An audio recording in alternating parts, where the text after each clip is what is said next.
Welcome to a ride on the outside. MMA is full of people on the inside, but what about the ones that watch from beyond? Welcome to the MMA Outsiders with Tom Albano and Zain Bando on the Empty the Bench Podcast Network.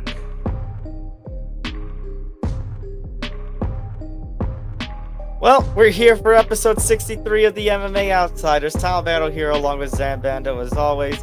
Zain, I'm wearing my other PFL shirt because last week we talked about the upcoming World Championships, and now the World Championships has passed. A lot to break down from that card. And then, there's something else that happened last week, Zain. Something pretty major. I forget what that was. Can you remind me?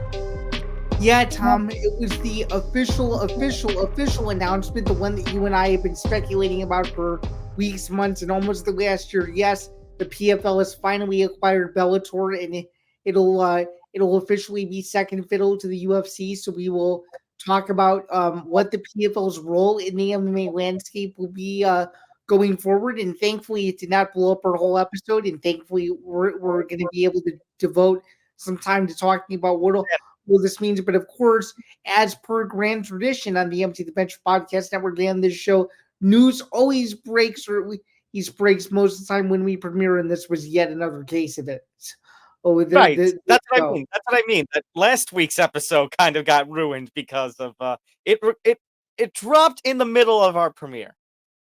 Yep, it did. It just always seems to be that way. But at this point, I feel like I'm just used to that here on this network. Hit the like button, subscribe, hit the notification bell so you get notified of everything here at the Empty the Bench Podcast Network. Make sure to follow us across social media, Facebook, Instagram, and Twitter, or as we now know it as X, at MMA Outsiders ETB. And don't forget to follow the Empty the Bench Podcast Network on Facebook, Instagram, X, and TikTok at ETB Network. To my right is Zain Bando. You could the staff writer for BJPen.com and for MMA Knockout. Has been a Bellator rankings committee member, but obviously that's up in the air right now as we wait to see what's going to happen with Bellator. You can follow him on social media. Yeah, I wonder if all of us become PFL rankings committee members at this point, or what. We have not been told one way or another. It's very interesting. So make sure to follow him across social media at ZanBando99. I'm Tom Albano. I'm a contributor at MMA News and Fansided MMA. And I help with the PFL, so I was doing their web stuff for them, their web results with the PFL World Championships this past weekend. I will also be doing the web results for them in a couple of weeks' time. We got the PFL Europe card for the Europe Championships. So we'll see you there for that. Make sure to follow me across social media at Thomas J. Albano. All right, lot to break down. We'll talk about the PFL to start things off. PFL is going to be most of our show. We'll mention Katie Taylor and Chantelle Cameron's epic fight. David Benavidez, kind of as you said during our promo, Zain, as a nice way to put it, putting the last Showtime boxing pay-per-view, having it end on a bang with his knockout win. We'll talk about some of the UFC Austin fights at the end.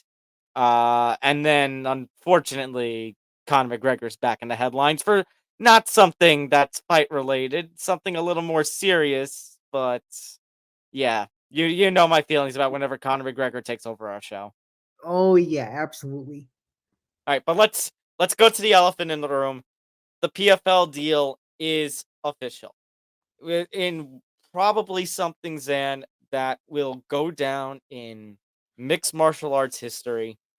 You know, we have talked about not we've talked about, but we have seen in the MMA world acquisitions happen before. The UFC acquiring Pride and WEC and Strikeforce. But this is a really historic case. It is another acquisition, but it's not one for the UFC. It's one for the Professional Fighters League. The PFL has finalized its purchase of Bellator after months of speculation. And is it going to happen? Is the deal falling through? Is Bellator going to fold? And we finally got our answer. So PFL has purchased Bellator, and Bellator will remain. It will remain operating, at least for now, as its own promotion. under the premise, under the banner of the PFL. In fact, it's going to be renamed the Bellator International Champion Series. And I think there's only going to be about 8 or so cards in a year, most Yep. of which will take place in overseas overseas outside of the United States. But there is a promise, according to PFL exec Don Davis, for a PFL Champions versus Bellator Champions mega event at some point in 2024. They're hoping for the first quarter of 24, which they kind of teased a little bit during the pay-per-view broadcast when you saw Jason Jackson, you saw Ryan Bader, you saw Patricio Pitbull, and you saw some champions basically going into the cage and having face-offs with their PFL and Bellator counterparts. Yeah, it was definitely a very interesting scene in Washington D.C. on Friday, and yeah, I mean it's one of those events, and it's one of those weeks that you won't forget as an MMA consumer, MMA media member, MMA, someone who for whatever reason doesn't like MMA, whatever side of the fence you're on, you're not going to forget where you were when this deal was finalized. And one of the big questions that I had, and certainly you had too, from what I recall, is what was Bellator going to look like? Was it going to fold completely? Was it going to run separately? And now it seems like we have our answer.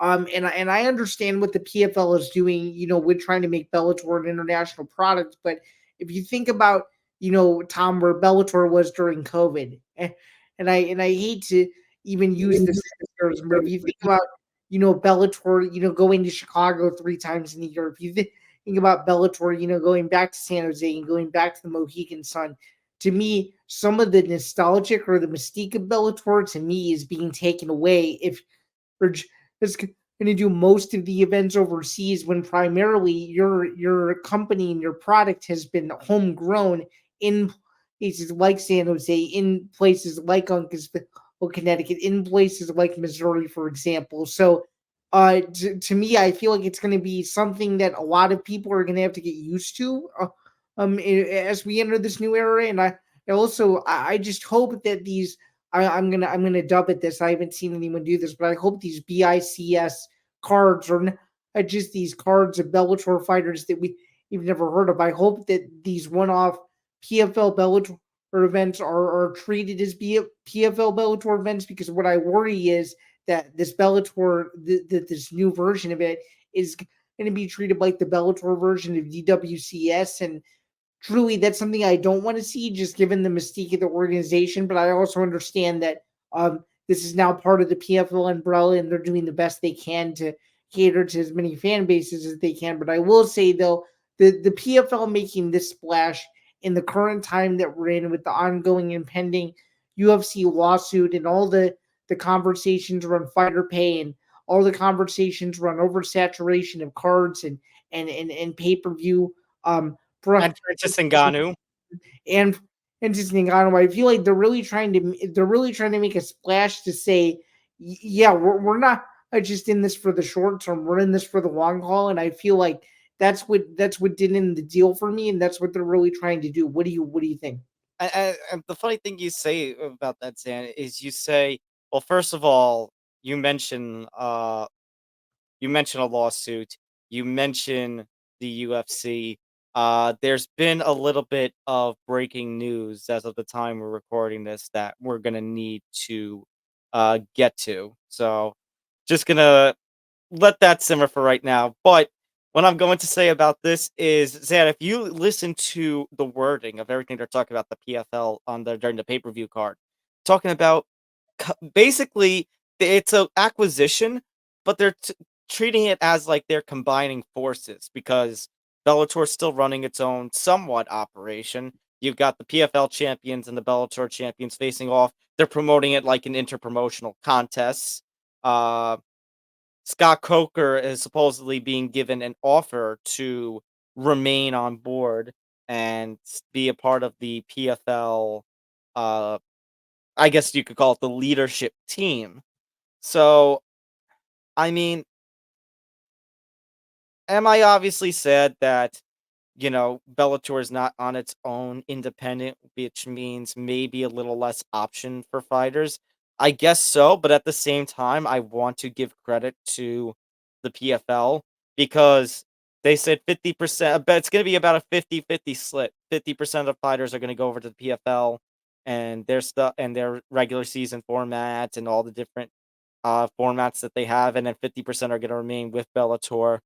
So those divisions that PFL doesn't have, like the bantamweight, like middleweight, will still be around under the Bellator banner. So what's funny? That's why I found it funny. I mean, I shouldn't say funny, but like I found it interesting about all the promotion with Patchy Mix because we talked about Patchy Mix's incredible run with Bellator last week, Exactly.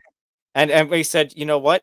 There may not be a men bantamweight division with PFL, and I don't know if they're gonna pursue one, but I what it came off to me, Zan, is that they want Patchy Mix and then maybe as a 1B, Johnny Eblin to be the faces of the Bellator International Champion Series.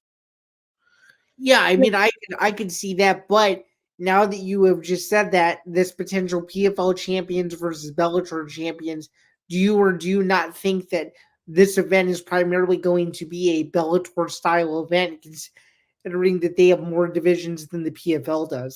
I think so, but that's what it came off to be as. Like this is gonna be a one-off style event. This is not gonna be the regular season playoff thing that the PFL is known for. This is gonna be more of a traditional card where we're gonna have some, I guess in the words of PFL, some showcase bouts, and then a pay-per-view card, which would be the six PFL champions and the six Bellator champions. For sure, and obviously, I haven't had too much time to dig into all the matchups, but to me, and this is my unbiased opinion, I could see the Bellator champs winning 4 out of the 6 fights, if not 5 out of the 6. I just think Bellator's roster at this very moment in time just simply seems to be better than the PFL. But of course, my thoughts could shift and change as time goes on. But to me, having watched Bellator a little bit longer, I just feel like those champions, if that is what ends up happening, would to me dominate in their own right against the PFL champions, which don't get me wrong, the 6 champions that were just crowned were great. I just feel like they would have some tough matchups on their hands if that were to come to Well, fruition. my question, Zan, is this gonna be it's champions versus champions. Are all these fights gonna be non-title, essentially 3 5-minute rounds, or are they gonna try to promote it more like unification style bouts? And because champions are involved, all 6 of those fights are 5 5-minute rounds. I think unification bouts is the way to go, because I think it determine who is the best fighter in the number 2 promotion in the world holistically. If we're gonna do it this way. Yeah, I So get I get what you're saying on that one. I get what you're saying. Uh, but yeah, I mean, I'm kind of like obviously, like I said, I wish Bellator was independent because obviously more homes for fighters. But like I said, I give credit to the PFL. They didn't cut anybody as far as we know. I no, know Chris Cyborg has said some stuff, which we'll get into a little bit later. Um, but I'm, it's funny because I went in to last week's episode after all the back and forth, all the silence, and I was beginning to fear the worst that Bellator was just going to completely shut down. So to see it still running warms my heart a little bit. Do I think that some of Bellator, some of that flavor has been lost as you were kind of yeah, as you were kind of referring to before? Yeah. I think And so. and you're not alone in that sentiment because on the MMA Hour with Ariel Helwani, uh, who was it that was on? Mike Koken. Mike Hogan kind of shared those same kind of sentiments. But it's funny. I bring up Cyborg, and a couple of months ago, Zan, I think we were sitting here. We were talking about how the collapse of the zone deal and COVID kind of changed everything. And It was over. It was over the summer. It was right after the Haney Lomachenko fight that we started really talking about. Okay, hey, okay, well, when is the crash and burn of DAZN gonna happen? right. And what's funny is Zan again, and I bring up Cyborg because it was a few months ago where she brought up a little claim, and it seemed like Mike's comment kind of go along with that the zone Bellator deal was going to be what set everything apart, and then COVID happened, and then everything just went completely it crashed, and then we haven't seen DAZN make a recovery. I know they got the Saudi Arabia card now on December 23rd. I know they try to promote Canelo fights, but doesn't really do anything, at least for us in the United States. Obviously, internationally, where they got more stuff like the NFL rights for the international, those non-US, for non-US people, it does, it's a pretty decent platform. But for here, Not we talk not about just wait, not just NFL international rights in select countries. It's the UFC too. right. So my Very point with is that my point which is very which is very interesting. On a side note, that DAZN in the UFC never once gets mentioned over here, but over there it gets mentioned. It gets mentioned all the time, which is just to me super fascinating. Yeah, it's completely bizarre. Um, but that's my point. Like everywhere outside the United States seems to be fine, but here it's not worth it. And then as Mike mentioned to Ariel, all the bouncing around, going from Spike or Paramount Network now, which was in 50 million homes, Right. to CBS Sports Network, which is in 40 million, and Showtime. And we kind of always have this high regard for Showtime, but even Mike mentions it that it's only available in like 20-25 million homes. It's Yeah, and and it's it's a primarily paywall. it's primarily only available to satellite customers and not cable. Which Right. I mean, if you have Verizon Fios, you get it, but it's essentially one big paywall is what it yep, is. yep. And it's just not gonna survive on that, getting bounced around so much, which again is makes me even more curious to what PFL is going to do if it's gonna end up where ESPN is going to have UFC, PFL, and Bellator all under one umbrella. Something tells me, even though I have no proof for it, something tells me the UFC is not going to let that happen. There's going to be there's going to be something that prevents this new partnership from not exclusively being on ESPN. Because to me, the UFC wants to dominate all the combat sports coverage, but I could be wrong.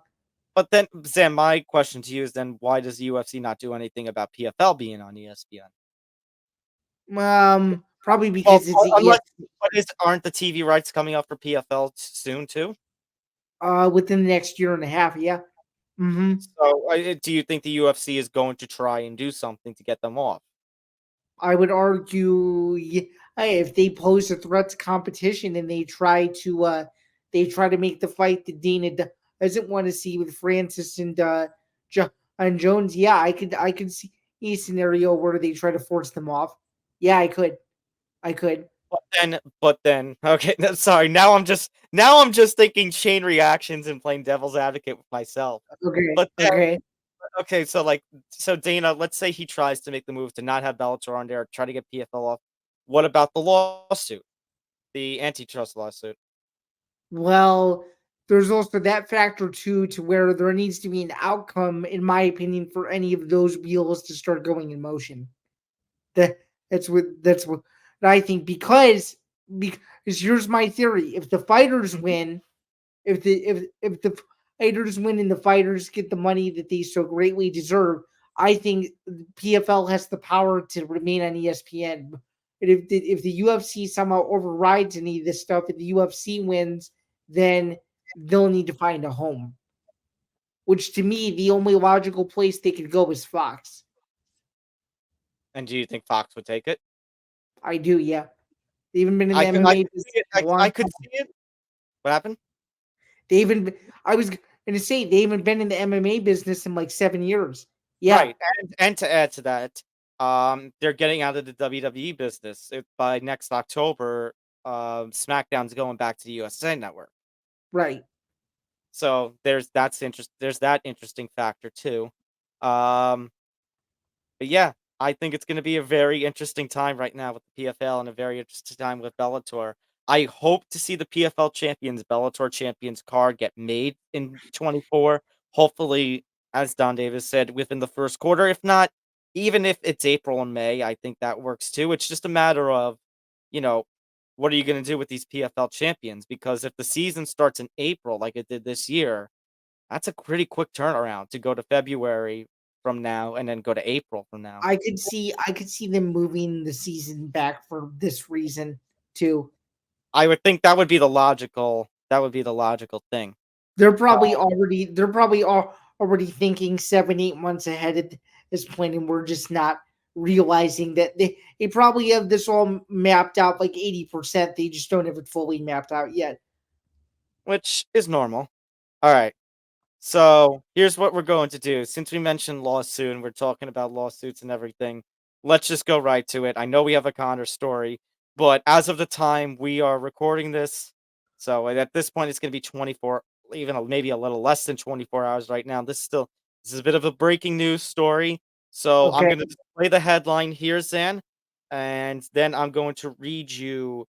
I'm just going to flat out read the story. It comes from the Hollywood Reporter. Okay. Shout out to my editor at MMA News, Mike, for sending me this. All right. Sending the group chat this. The WWE UFC merger with Endeavor TKO is being challenged right now in a lawsuit. What? So here's the story. Okay. McMahon's corporate coup that paved the path for him to force his way back onto the WWE board and merge the sports entertainment powerhouse with Endeavor's UFC is back in the spotlight. A suit unsealed in the Delaware Court of Chancery on November 22nd alleges that McMahon pushed a, quote, quick sale of WWE to Endeavor chief Ari Emanuel, his, quote, close friend and longtime ally, who proposed essentially a sweetheart deal that allowed the wrestling mogul to stay on as executive chairman of TKO Group and avoid scrutiny in connection with sexual misconduct allegations that could have ousted him from the company. All right, let me give a little background here for those who are not WWE followers. So, Vince McMahon, I'm not sure if anyone remembers, but about a year and a half ago, I remember. you remember the sexual assault allegations, numerous of them, and he retired. Essentially, what happens late last year at the start of into the start of this year, he basically strong-armed his way because he still had majority share of the stocks. He was still the top voice on, I don't know if I want to say the board, but he still had the majority power to Board make. of directors. That's right. Board of directors. And he Yes. he had voting share power, and he strong armed his way back to the board of directors as a means of finalize. And basically, what he did was finalize a sale that sold, and that's where we had the merger between the WWE and the UFC with Endeavor that formed the TKO banner, which we talked about on the show earlier this year. Right. And Vince McMahon stayed on the board.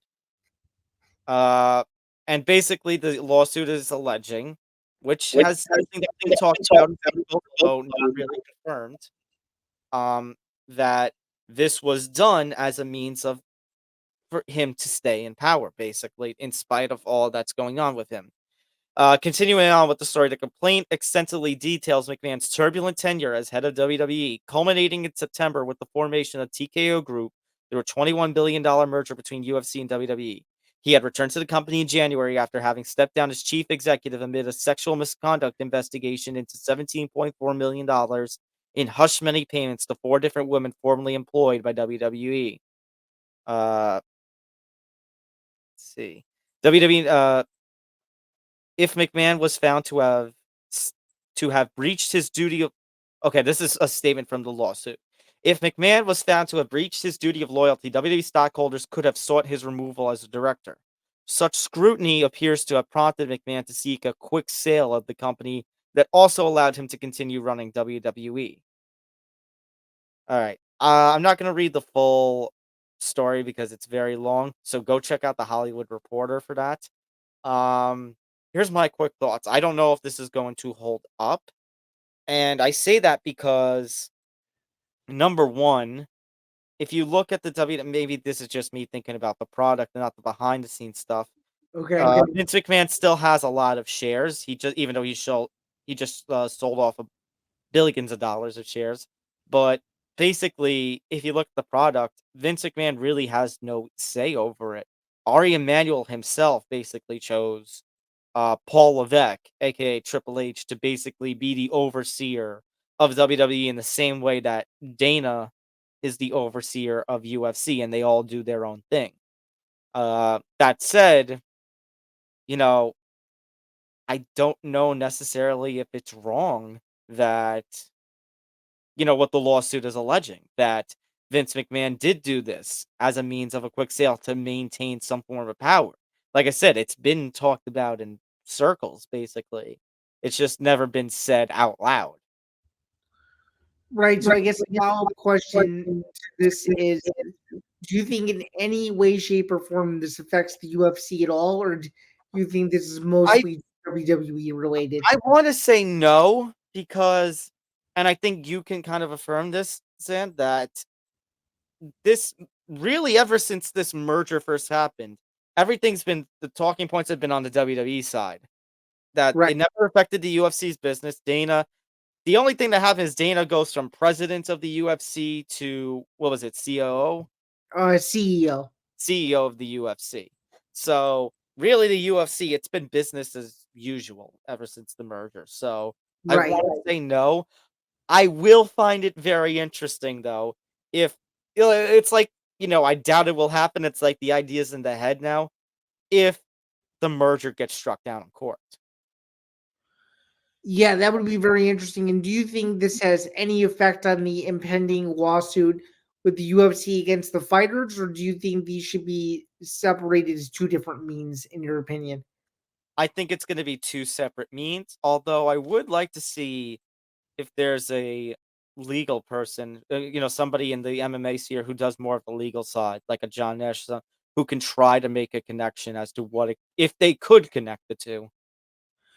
Yeah, it's a very good point. I mean, my quick thoughts are this is no surprise. You knew something was going to come out about this eventually, and it's coming out now. And I think Vince McMahon needs to be put in his place because I think he should have gotten a harsher punishment to begin with, and now it's coming back to bite him in the ass. So honestly, for this report, assuming that the Hollywood Reporter did their job and did their due diligence on this report, Vince McMahon is being bitten in the ass, and he deserves it in my opinion. And Zan, I think you say the opinion of just about every wrestling fan out there. And this is coming from someone who very minimally follows the WWE compared to you, and I can pick out the easy the easy dots from the pattern, if you will. So this to me is low hanging fruit. He totally deserves it. I so wish we didn't have to deal with copyright so I could just blast Cult of Personality right now. No kidding. Freaking CM Punk returning. This whole weekend is just a madness of, PFL and WWE and what the future is for MMA. And then Conor McGregor has to get involved here Yeah, too. and then Conor McGregor has to get involved just days after Dana White hinted one more time on the Bustin' with the Boys podcast that he was on, that they were still targeting summer for Conor. Although he quickly got off the question as fast as he could because it was the end of the podcast. But yeah, of course, as we're recording this, that's in the news, and then of course the biggest star in MMA, Conor McGregor, is back in the news. This time, unfortunately, no, we do not have a fight announcement. We have no idea if he's fighting Michael Chandler or not.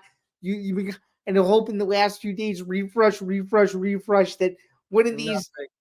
No, unfortunately, this is something a little more grim. So, Yeah, well, unfortunately, first of all, Zan and I, if you can't tell, we are not Ireland no. politics or social experts with what's going on. So No, here's and to admit it, if Conor McGregor was not part of the story, we wouldn't be talking about this at all. So right. This is because this is a case of Conor McGregor open mouth insert foot. right, exactly. So continue on. All right. So I'm just gonna read what I basically texted to you, trying to gather any information from this story. So there's Okay. an allegation that last week there was a individual who is alleged to have attacked 3 school children, one of whom was only about 5 years old, and a school teacher. Hours later, I mean, if you were on social media, you saw the look of Ireland, the riots, and all that went on. And all that rioting was because of allegations that the person in question, who is alleged to have been behind this attack, is a to use the word, an immigrant. I think what's the term? Foreign national, they called it? Yep. Foreign national. Um, so there's been calls for immigration reform of Ireland, and Conor has been essentially, one of the celebrity voices and outside voices, we'll call him. And apparently, Conor, from what I'm reading, is more of on the right, and basically, police and politicians, you had them condemning the attacks, and Conor basically, his words are basically that he's not supporting the riots, but he feels that the politicians over there have not done enough job. And basically, he said, if they're not going to do a job right, then I will.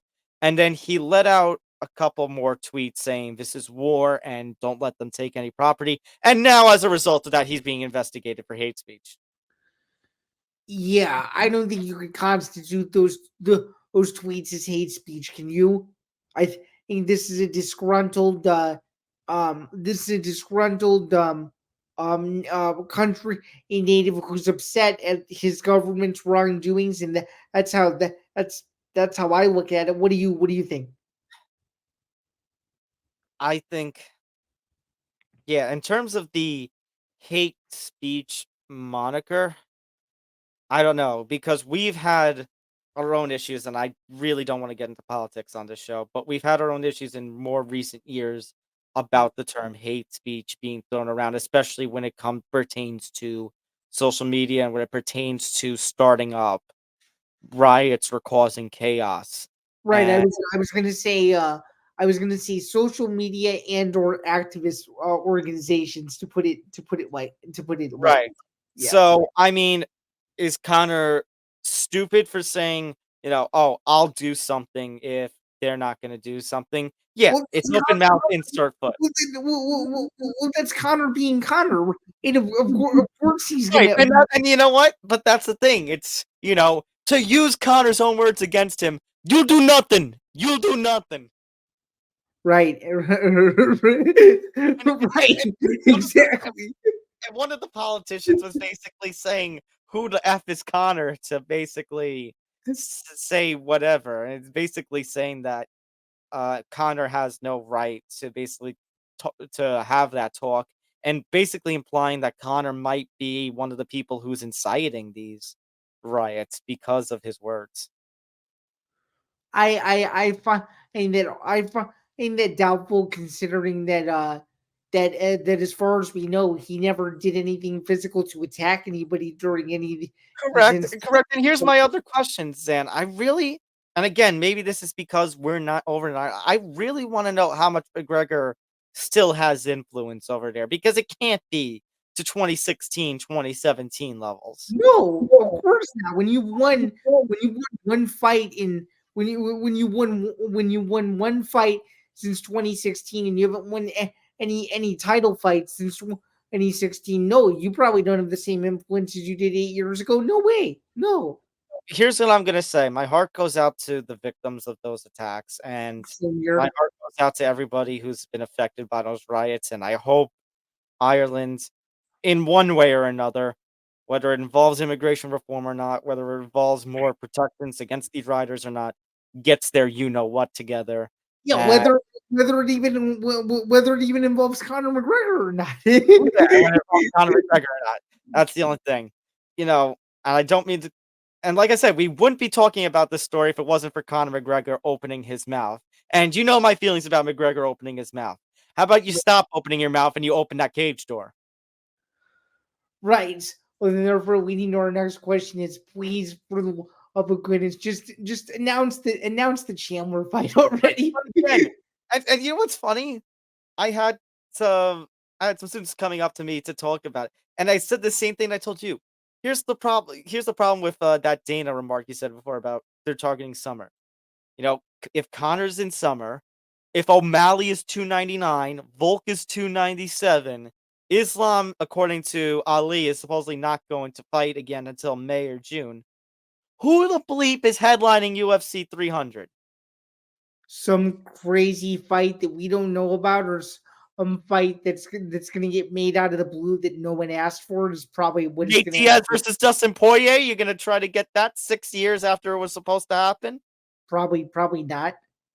But that's my point. Like, what you need, it's like I told you, Sam, when we talked about this a couple weeks ago. You, as much as UFC 300, obviously you and I are going to watch that card and buy that card because it's the 300th UFC and we're hardcores. But for a casual, you still need a big event. I mean, a big match. They're not going to, oh, it's the 300th UFC. Oh, I must run to my couch now and purchase this pay-per-view or go to my local Buffalo Wild Wing. You need to give them something.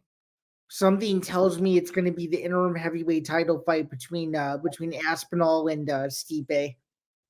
I've been thinking that, Sam. I'm gonna throw a grenade. Then I'm gonna Okay. play devil. If they're gonna go with Tom Aspinall for UFC 300 as a means of making him a star more, or the Stipe fight, do you say F tradition? Don't do it in Vegas, and you give Tom Aspinall a UK home crowd? I could see it, but they'd have to announce it ASAP because you can't make one of those decisions last minute and expect to sell out the O2. That's what I think. Good thought.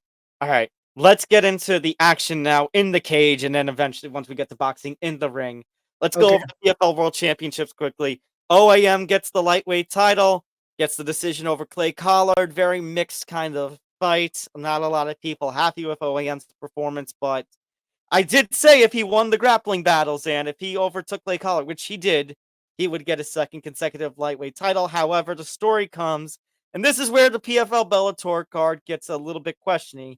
He is taking a break from MMA. So there's a chance we're not going to see, good chance, I should say, we're not going to see OAM versus Usman or Magomedov. Yeah, so I guess that leads me back to one of my questions: is it really champions versus champions if OAM is not gonna be there? Like, it kind of defeats the purpose a little bit if you want every champion fighting every champion. To me, it's like, okay, a bit of a gray area, but nonetheless, he looked good. I totally understand him wanting to take a break. I mean, he's been a veteran in the sport for a long time, and he beat a guy that's a well-known striker, a former boxer, and he is essentially beat him by putting Collard in positions that he didn't like, and you could tell as the fight wore on. I'm sure you saw the same thing. Collard's gas tank just continuing to decrease and decrease and decrease to the point where he pretty much had nothing left by the fifth round. So OAM did what he needed to do. It was not the most exciting fight in the world, but the better fighter won. And for the PFL, if he's going to be making this decision, they're going to be put in a conundrum because they're going to either want to throw some money at him, number one, or they're going to have to make the interim lightweight title, which is something they probably don't want to have to do. So, well, I'm going to throw a little scenario out there to you, Zan. Okay. The fact that OAM is retiring, the fact that Usman or Magomedov right now is suspended 6 months. So actually, if I do the math, that's going to take him out till May. So Right. maybe they don't do a lightweight one. Maybe it's just 5 title fights then. You never know. But I'm going to say this, especially because Bellator is still going to run. Does this now open the opportunity that you can do Brent Primus versus Shively and manage to finish that Bellator Grand Prix after all? Yeah, I think it opens the door to doing it, and if they're going to do it, they need to get it on that ASAP because that's a fight that every hardcore Bellator fan wants to see, and I think this is the perfect opportunity to make it. Yeah. So maybe there is some, it's a more of a double-edged sword. There is some blessing to this. Maybe it is an OG Bellator never die scenario. You never know. Heavyweight championship. This one we both got fooled on. We went Yep, we did. René Pereira completely. He knocked him out. What can I say? he did, and he knocked out a guy that I never thought would be viciously knocked out in his PFL career. And sure enough, that's exactly what happened. You want to talk about a nasty power puncher? Henan Ferreira has that, and yeah, Ferreira versus Francis would definitely be a fun one, and one that I would very much like to see. And I want to be a little critical of Don Davis. He said about a week ago that this matchup would not be compelling. I think after this performance, it's anything but that. I mean, it's great for Renan Ferreira because now he's gonna get Ryan Bader assumedly during the PFL Bellator Champions card. Although his eye is not on Ryan Bader, as the headline there tells you after his fight, saying, "Hey Francis, I'm right here." Well, he sure is right here, and he will be participating in the PFL Super Fight division at some point, and that's a fight that I think a lot of us could very well be looking forward to. But there's no question about it that Dennis Goldsoff is still one of the best PFL heavyweights in the world, and he will be back. Yeah, I think he'll be back next season, and I think he still has a strong possibility to win next season's championship. Here's my question. I'm gonna go on a limb right now, a year and say that Goldsoff will make it to the 2024 finals in a year's time. I think he'll be back. I could buy that. We'll have to see what the rest of the PFL heavyweight roster is going to look like. But I could buy that as of right now. Speaking of PFL roster and Bellator, he calls out Francis Ngannou, and you can say, as the PFL World Champion at the heavyweight division for 2023, he's earned his right. But, would you be upset if Bader beat him and Bader took that shot? Because to me, Bader and Ngannou is a more compelling matchup. Yeah, Bader and Ngannou is definitely a more compelling matchup, and if you want to do it on pay-per-view, I think it sells a lot more than Ngannou Ferreira, given that the casual fan may not know who Henan Ferreira is, but the casual fan might know who Ryan Bader is, considering his long-standing UFC career. So, I like it. All right, let's go to the women now. So Larissa Pacheco makes history, first ever two-time PFL champion when it comes to two weight classes. So wins women's lightweight last year, pulling off that upset of Kayla Harrison.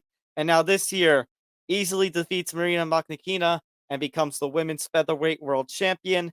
And, I mean, Larissa Pacheco, man, she is basically, I don't know if I want to say the face because Kayla Harrison is still there and made her return at the pay-per-view. But Larissa Pacheco, ever since she pulled off that upset, it's been upward trajectory.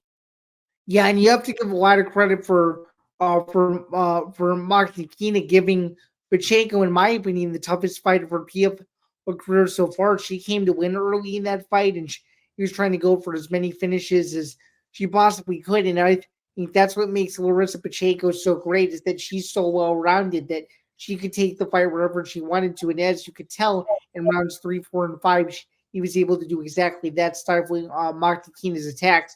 But I think it's very interesting, though, when looking at it from a holistic and an overview kind of perspective, that Don Davis really wants to do Pacheco versus Cyborg, and frankly, I don't blame him, considering they're the two champs right now. I just don't see a scenario where Pacheco Cyborg is a bigger fight than what Harris and Cyborg would be, considering they already have the back and forth bad blood, if you will. But I do think, though, with this win for Pacheco, it definitely means that she is the best women's featherweight in the world, and I think it makes a potential end of the year matchup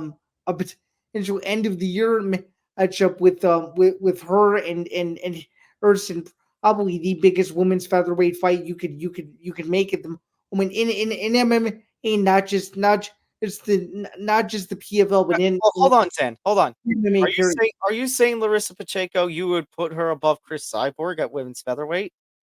I mean, I have to see the fight first, but the Pacheco dominated Kayla Harrison in the way that Pacheco has been in a homegrown PFL talent, whereas Chris Cyborg has been dominating the division for 10 plus years, and she's really running out of challengers. I think it's time to maybe switch over and make that other consideration. And I'm not trying to discredit Chris Cyborg in any way, but I think that think that Cyborg, when she thought she had no more victims, I think she has one now. So you I'm can glad. make. I am You, glad, by the way, that because I was going to ask you about your thoughts about Don Davis's comments about, you know, hey, that Pacheco won the tournament, and therefore she is going to fight Chris Cyborg. Here's my question, and because I talked about this with you last week, and yeah, I think it was last week, and we did mention that Pacheco, and I'll say it again, Pacheco beating Harrison kind of screwed up all the plans of a Cyborg Harrison fight. But well, do no, you it real well, no, it really screwed up all the plans of Kayla Harrison going over to the UFC and fighting Amanda Nunes when Amanda that Nunes too? was still the That champion. that Yeah. too. But here, my question was going to be: do you foresee a scenario? Because I think I said last week, I forget in the context, but it was like a win-win the for the PFL because obviously they could get Cyborg Harrison still, or they could get Harrison Pacheco 4. Could you see? And actually, you know what? Let me, before I make that point, let me just go over to Kayla Harrison's fight right now. So, Kayla Harrison, she comes back first time in a year, 364 days after that loss to Pacheco. She dominates Aspen Ladd. It wasn't a finish, but I think Kayla Harrison put in a solid 15 minutes and did her job. And she called out Chris Cyborg. She basically said she wants to see if Cyborg is as bad of a B word as she claims to be, which Cyborg did not take very well to those comments on social media.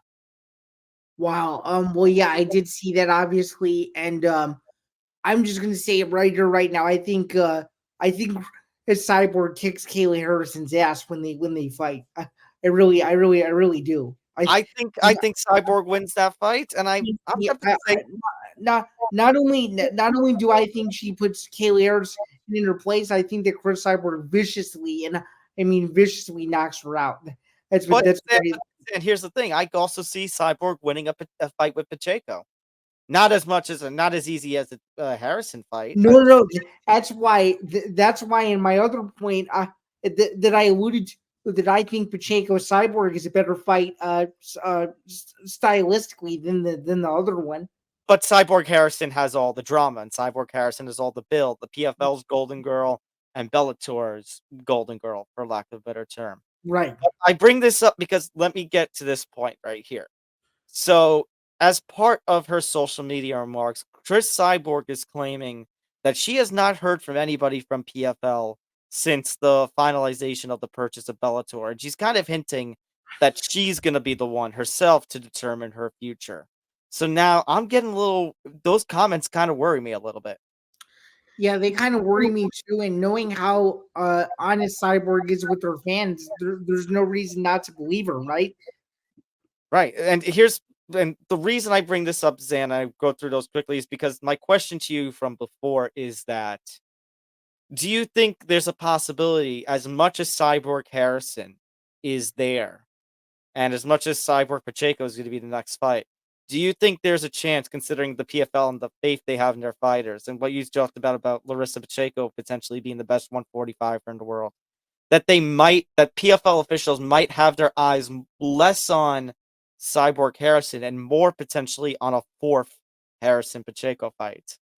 Oh, I could see it because that's a rivalry that's grown leaps and bounds in the PFL, and there's still a chapter to be written in that rivalry, similarly to the way that Figueiredo Moreno ended. And yeah, I could definitely see that. And I understand it from the PFL's perspective because you want to promote your homegrown talent. We talked last week about Bellator and their homegrown Something talent. tells me, but something tells me too that the storyline is already being built.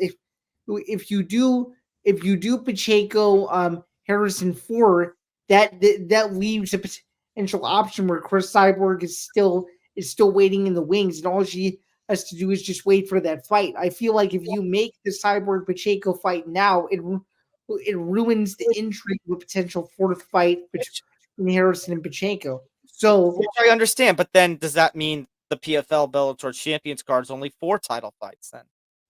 you could make that argument, but and again, we're not the matchmaking meetings or anything like that, so we can only speculate what they're thinking. But I'm thinking from a storyline perspective and from what I, the viewer, would like to see. I'd rather see one chapter get closed before we open the new book. If you know what I mean. Although Kayla Harrison's comments and at the post-fight press conference, and I reported on this. Well, Curtis Calhoun, my colleague and one of your friends, asked about this at the post-fight press conference to Kayla, and I wrote up a little blurb about it. And basically, we talk about the Connor Chandler situation, and Harrison saying, I'm 33 and I still want to write, my part of my legacy. So she's not willing to wait a year. She's not willing to wait as long as Chandler's been waiting for Connor. She's basically insinuated that if it takes too long, there are other potential names out there. Arlene Blencow, Kat Zingano, that she might want to fight. Here's the issue that I have with that. Who wants to see those? I think for Harrison, but my argument though is those are potential shoe-in wins for Harrison that no one asked for. I think the point is she wants to stay busy. Oh yeah, she openly talked about that. She openly talked about, the, I don't know if anxiety is the right word, but the eagerness after being away for 364 days. Like, was it needed? Yes, and she admitted as such. But it's been building in her that she wants to get in the cage, and she doesn't want to wait as long again. I would argue it's not as much as eagerness as it is more so being just absolutely obsessed with being the best in the world. That's the, yeah. Mm-hmm. But then it also brings up another question, because we talked about Pacheco and Cyborg, both 145, and this fight with Aspen Ladd was at 150, and we've seen Harrison primarily fight 155, maybe one fight at 145. So it opens the question that I've asked before, that I asked last year. Is this insinuating Harrison's willing to go down to 145? There's still a potential possibility that might happen. Yeah. So but I'm saying that's another factor. That's another card in this deck of cards that we're trying to figure out, is what the weight that Kayla Harrison wants to compete at. Okay, so I guess let me ask you this question. I've been building and wanting to ask you this. If you had all the power and you were the main PFL matchmaker and you were given this scenario and given the cards that you are being dealt in this hypothetical situation, what do you do? Because what I do is I just figure out and say, look, here's two different contracts. Here are these two fights that we want to make. And we think timing wise, one fight makes sense over the other. In my scenario, I'm going to say Pacheco, Harrison, Floor makes sense before you do a potential Cyborg Pacheco or Cyborg Harrison fight, and then we'll figure out the rest later. What would you do in this scenario? See, this is the issue that comes with the PFL trying to get the PFL Bellator card, the Champions versus Champions one, as soon as possible. The problem is, like I kind of insinuated before, if you're not going to do it until the halfway point of the year, you do it June or July. Basically, what you're doing then is you take the winners of the PFL for this season and you're essentially making them super fight competitors and removing them from the season, which I don't know if they want to take Larissa Pacheco out of women's featherweight or lightweight season for 24. I don't know if they want to take out, OAM if he was coming back. But I don't know if they want to take out Impa out of the light heavyweight. No, they want to take out Magomed Karamov. Like, that's the situation they're in right now with the timing of this. So then I guess I'll rephrase. If you were them, what would you do? If you were the only person to make the decision and you had the same power that Dion Davis and his team. I know. Okay, but given the scenarios, and we're assuming a PFL Bellator Champions card in February or March. Yeah. Unfortunately, you're going to have to go with Cyborg versus Pacheco and say, Pacheco beating Harrison in 22 screwed everything up. So then, therefore, do you think Cyborg Pacheco could be made by April or May to give them enough of time if that's when they choose to if that's when they choose to do it. I would think here's what I would do. I would Okay. do the champ versus champ fight for whatever pay-per-view. I would put Harrison on that card as part of the main card or as the main prelim in a stay busy fight. And Okay. basically right in Harrison and I mean not Harrison, right in Pacheco and Cyborg's contract that if Harrison wins her fight on that card, whoever wins Pacheco versus Cyborg has to fight Harrison later in the year. Now, if Harrison loses, is the whole scenario dead? Yes. But Okay. at that point, Dan, the only person you could blame in that scenario then would be Kayla Harrison. Right. Because she took a stay busy fight instead of waiting around. Yeah, Right. that Because then she lost to Pacheco in 22 and then loses her stay busy fight. right. That's nobody you can blame but Harrison on that one. Right, exactly. So that's what I would do. Like I know MMA we don't really do the mandates like boxing, but this is a scenario where I would do a mandate. Yeah, I could see it. And then with the PFL, then it becomes like I said, a win-win. Either you get Cyborg Harrison, or you get the quadrilogy fight of the two homegrown women that you have. And they're both huge. Right. So that's what I would do. All right. Let's talk about the rest because we got to get through the rest. Magomed Karamov, I just mentioned his name before. He becomes a two-time welterweight champ. San, old is new again. He was the inaugural champ, and now he's the champ once again. Yeah, I mean, this was a very impressive performance. I thought that Sabadu C would be able to catch him early, and unfortunately, I was wrong. He was just simply a better grappler in this fight, and it seemed like C had no answers. And Magomed Kirov is definitely a force to be reckoned with, and is definitely one of the best welterweights in the world. And if he ever decided to do either a fight between he and Johnny Eplin or he and Leon Edwards, I think he could give either of those guys a run for their money. I think he's the best welterweight that doesn't get talked about enough, and I think he proved that and then some on Friday night in DC. What did you see from Magomed Kirov that impressed you the most? I saw what I thought I was going to see. I saw Magomed Karamov take control of the action right away, get Sabadu C down, and I give credit to Sabadu C that he put up a fight. But I think Magomed Karamov's grappling game, some of his submissions are just he's too good. Agreed. So I know he definitely had the off year. He fought I think he could have been the 2019 champ if he hadn't gotten ill during the playoffs. And I know he came very close in 21, but then ended up losing that rematch with Ray Cooper. But I think Magomed Karamov is the face of the PFL welterweight division for a reason. Oh, for sure. And I don't think anyone's denying that either. And I think Friday night proved it, and then a little bit more. Let's talk about Impa. He's the light heavyweight champion. Put off a heck of a performance against Josh Silveira. His striking ended up being too much. You were right. It ended up being Joshua Silveira's toughest fight.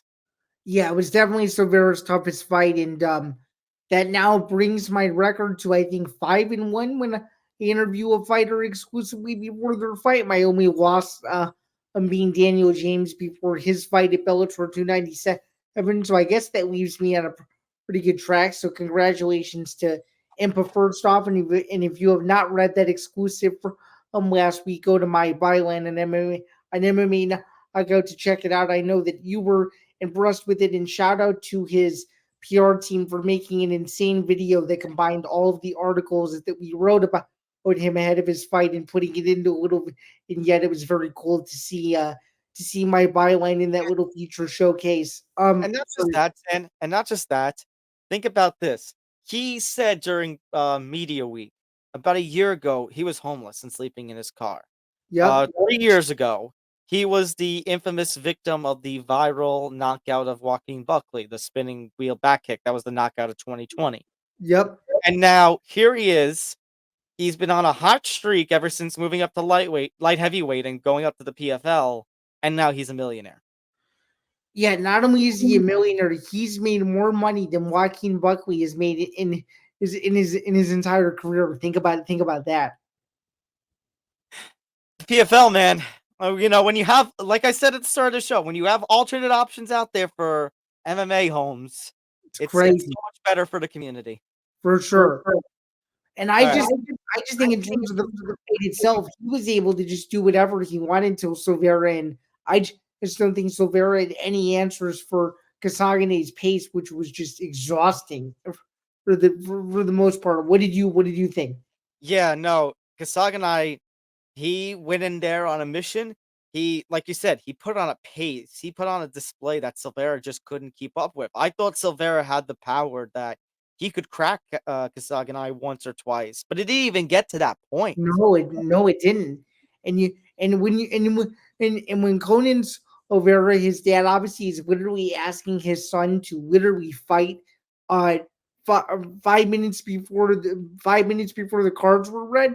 You know that either A, something happened in the game plan, or B, that they were just totally caught off guard, that they were literally running out of options, and you could just see you could just see the fifth round. It was almost like he was going in slow motion, waiting for the fight to end. It was a very bizarre sequence at the end there, and to me, I just think Silveira may slightly have underestimated him, and that's what I think. That's what I think cost him the fight. I can kind of see something like that too.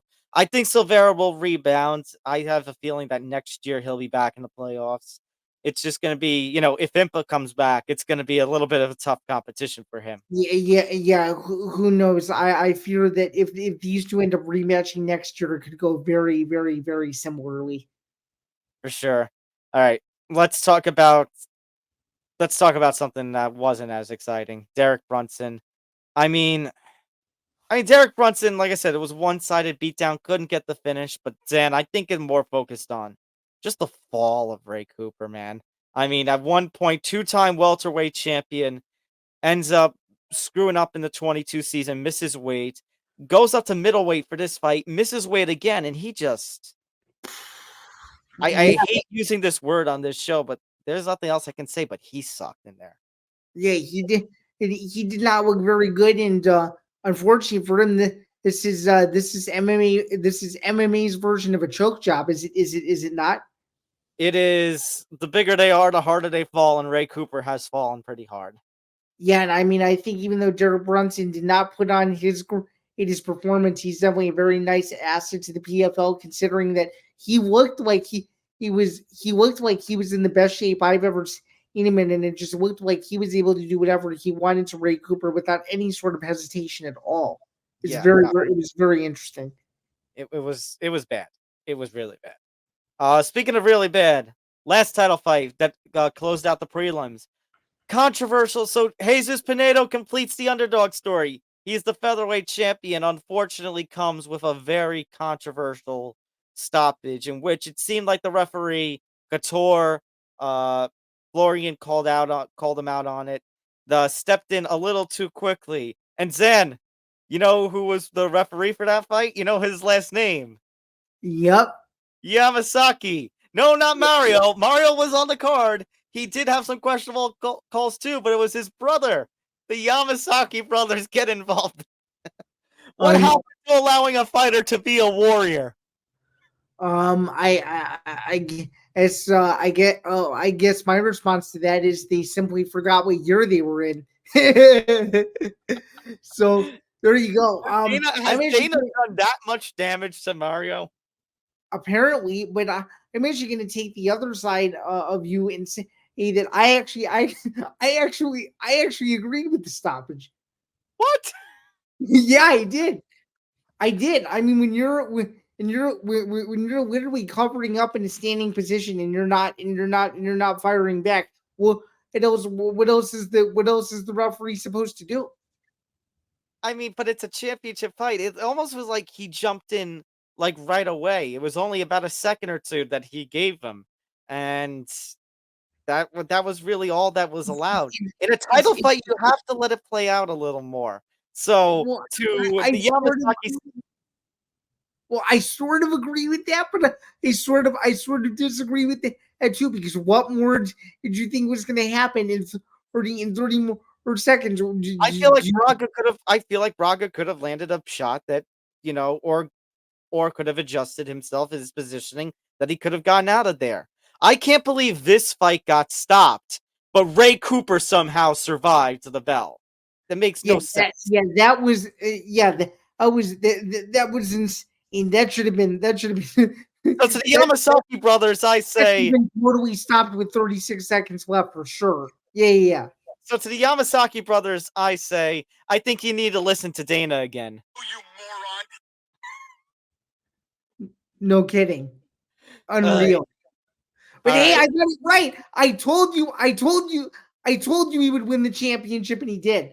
I told you. It's the underdog story. I said it. He was gonna do it, and he did it. The best underdog. He's the best underdog story of the year. He absolutely is. Whoa! You're telling me Ethan Jesus Pineda was the best underdog story over Impa Kasakanai? Are you sure? Are you sure about that? You agreed with me last week that it would have been Pinedo. I think Impa has the talent. I don't think anybody expected Pinedo. Sam, when you consider that if it wasn't for that first round knockout of Loughnane, he wouldn't even been in the tournament. That was his only way to get into the playoffs, and he somehow did that. It's true. You have a very good point. So by the way, against Loughnane, who I might add was a heavy favorite that nobody expected to lose. Yes. So for the second consecutive year, I think PFL has the upset of the year. Last year was Pacheco Harrison, and now Pinedo Loughnane. That I can agree with. All right. Let's go to the boxing quickly. Katie Taylor, Chantelle Cameron. Chef's kiss. Hell of a fight. And Katie Taylor gets her win back and her belt back. Yeah, I mean, this was a classic fight that the Ireland fans were treated to, and if you're Eddie Hearn, you can not be happier with how this rematch went, considering they literally picked up right where they left off a year ago, and this is a big win for her because now you have two potential massive fights on the rise. You could do a potential trilogy between these two again, and that would be fun. Let's start another round between these two, or you could do the long-awaited rematch between Taylor and Serrano, which is a fight that people have been waiting over a year to see. So either way, Katie Taylor and Chantelle Cameron are in win-win situations, or you could make Cameron find a mandatory challenger and make it almost a mini 4-woman tournament and figure it out that way. So that's a lot of positives, and the one judge that it had it in a landslide, I think it was 98-92 or 98-93, is just unfreaking believable. And I mean, you want to talk about how close the first two scorecards were, which I agree with, but the last one, no way. That made no sense. So here's the thing: that person who had that scorecard, 98-92 or whatever it was. First of all, here's my advice to you. Stay off the weed.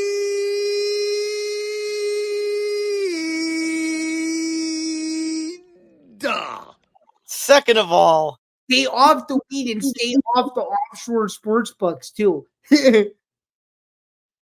And also stay off the on crack. But yeah, I could understand 95-93 or 94-92 or whatever it was, but 98-93? No way. So here's my feelings, Dan. You know, I think you're right. It does open up a lot of possibilities for Katie Taylor. I think now that she has the belt, though, I don't think they're going to want to risk a trilogy fight with Cameron. I think they're going to want to go for Taylor Serrano. But do you do Taylor Serrano in Puerto Rico, or do you do it in Ireland, or the United Kingdom, or do you go big and is that fight big enough to be hosted at Mandalay Bay in Las Vegas? I don't know about Mandalay Bay. I think Zain, considering Serrano, you know, Taylor had the one. Or do you do it at Madison Square Garden again? You could do MSG. I could totally see MSG.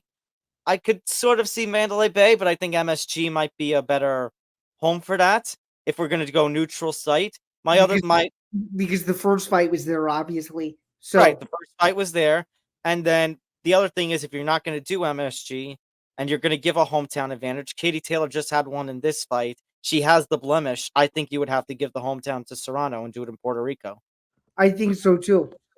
So New York or Puerto Rico is my choice for Taylor Serrano too. When do you think roughly that the fight will happen? Do you think it'll happen in Q1 or Q2 of 20? Probably Q2. Q2 would be a safer bet.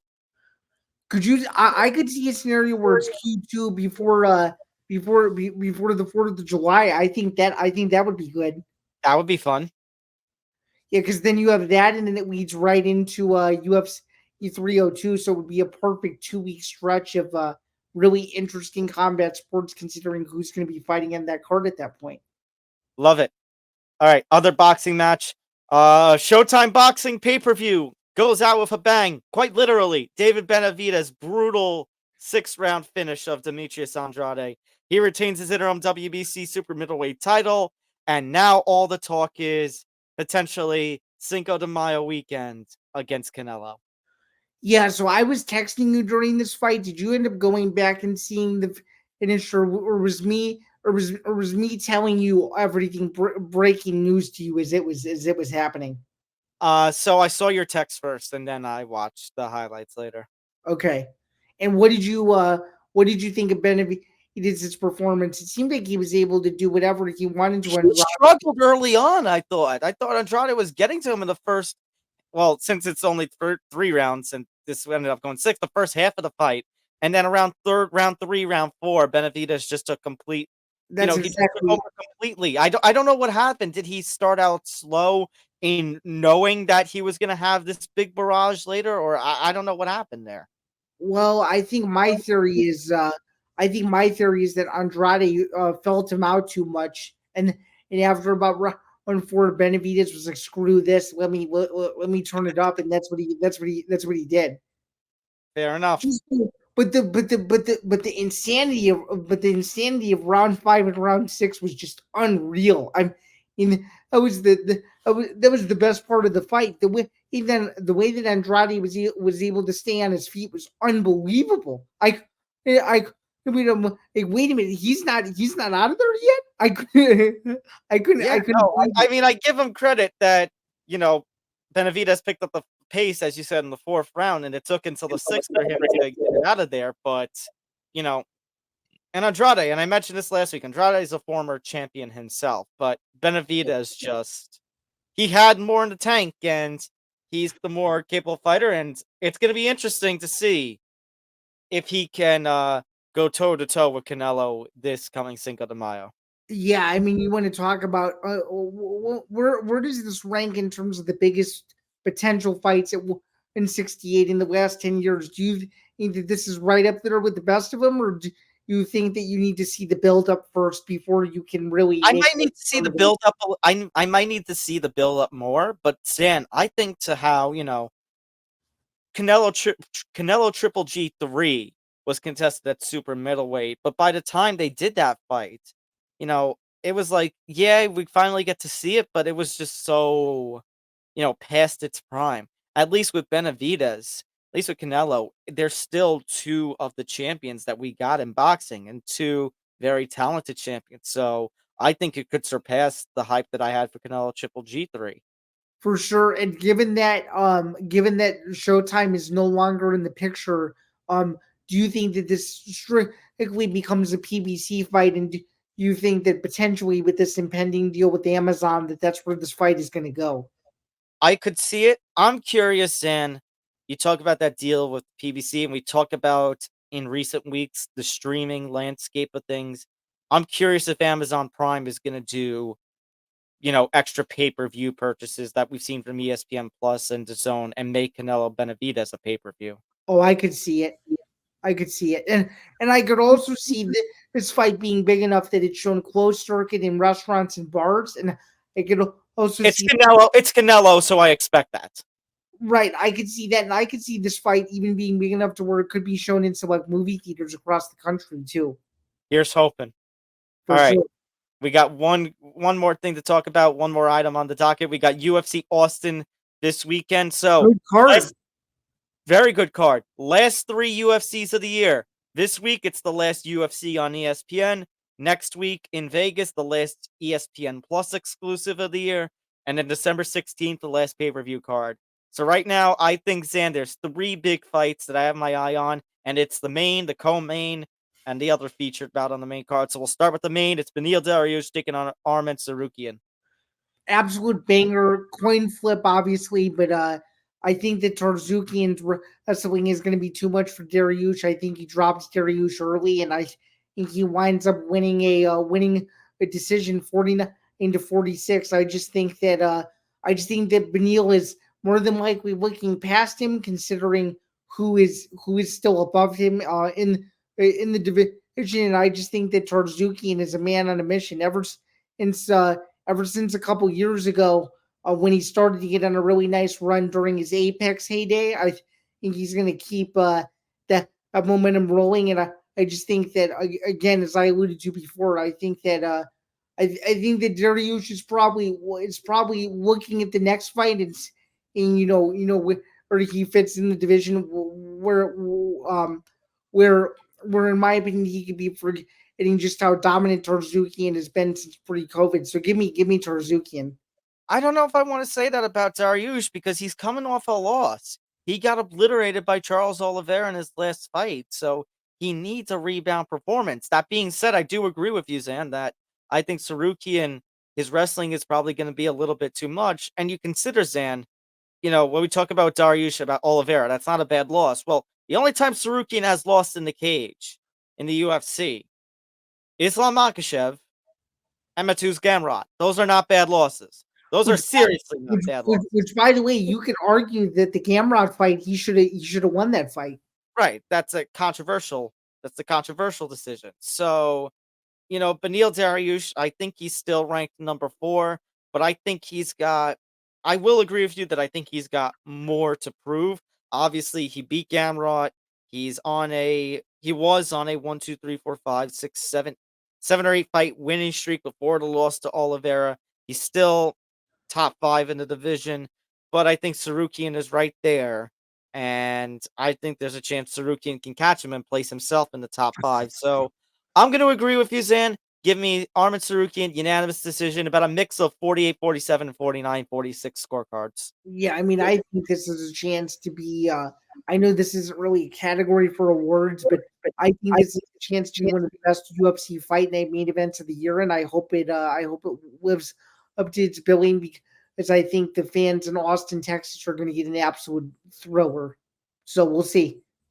Co-main event, we got Jalen Turner stepping in on short notice, take on Bobby Green. Yeah, I mean, this is a banger of a fight when it was announced a couple of days ago by Dana White himself. And to me, I think the Bobby Green momentum continues. He had a dominant knockout in his last fight, and Jalen Turner is a stud. But to me, Bobby Green's veteran presence and his longtime UFC experience is going to be a little bit too much. Give me Bobby Green for another highlight reel knockout, but instead of the first round, I'm going to say the second round this time. My question, Zan, just going off of that, and this is 2 top 15 guys towards the bottom of the division. My question is, because I get it, Bobby Green has had, at 37 years old, he's had quite the streak. He's back in the contender rankings. There's a chance he could enter a top 10 if he gets another brutal knockout, which is going to be insane to say. That being said, here's my question to you, Zan. The Jalen Turner has got quite the lanky body with his length and all. How do you think Bobby Green's going to get around that? I mean, I think he's going to have to wait to find his openings, and if the fight gets to the third round, I think that's going to give him enough time to figure him out before he's able to exploit him and eventually take him down and do some damage there. But he's going to have to overcome a Jalen Turner early storm, like he usually likes to do. If he can survive the first 2 rounds, I think the longer the fight goes, the longer it plays into Green's favor. So that's how I would answer that. Fair enough. I just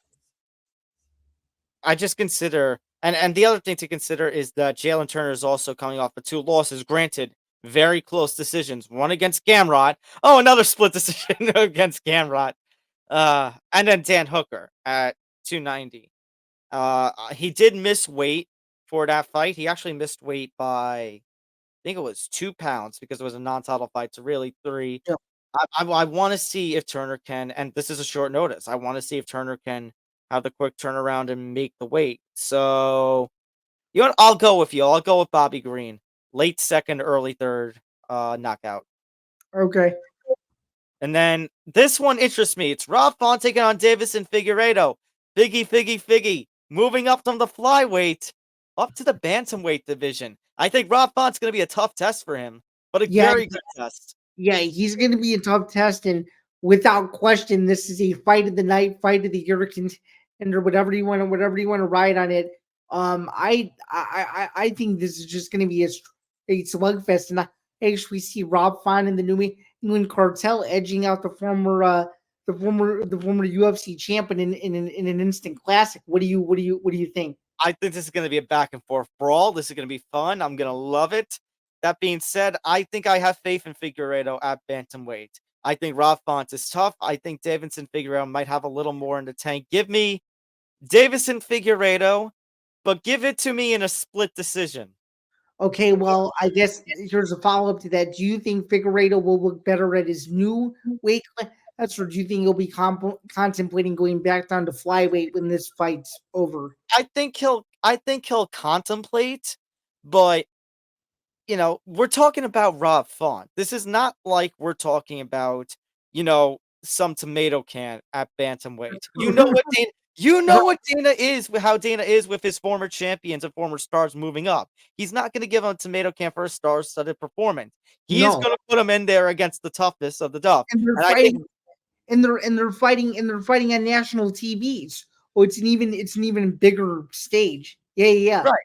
So and like you said, this fulfills so many things because this still is a banger of a fight. This still is a potential fight of the year candidate. So I think it's gonna be close. I'll give it a split decision so I can give Font a chance, but I'm gonna go with Figgy on this one. I'm gonna go opposite and say Font split decision to counter you there. But nonetheless, I do not see how the UFC Austin main card does not deliver. I think the people at the Moody Center who bought tickets to this card are going to be very, very entertaining. There's a lot of other interesting fights on the card, including the return of Clay the Carpenter Guida on the prelims too. So that should be exciting. Absolutely.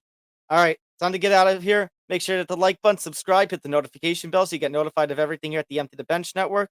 Make sure to follow us across social media at MMA Outsiders ETB. Make sure to follow the network across social media at ETB Network.